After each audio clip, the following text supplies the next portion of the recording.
কেমন আছো বন্ধুরা তোমরা সবাই? সুপ্রভাত সবাইকে। আজ সানডে মর্নিং আমি এলাম এখানে আর্ট কাফেতে। খুব সুন্দর একটা রেস্টুরেন্ট দেখতে পাচ্ছ তোমরা। কি সুন্দর রেস্টুরেন্টটা, আর এখানে বড় গ্রাউন্ড আছে। আমি বললাম না ব্যাডমিন্টন খেলবো, খুব সুন্দর। আর তারপরে এখানে আমি খেতে এলাম একটা সুন্দর breakfast, Spanish omelette, coffee, double coffee, Spanish omelette, some toast and butter and jam. হ্যাঁ,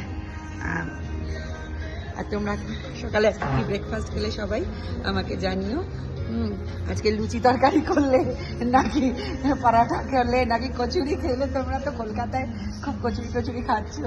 আর জিলিপি, গরম গরম জিলিপি হলে আমাকেও কটা পাঠিয়ে দিও, আমি খুব মিস করি গরম গরম জিলিপি।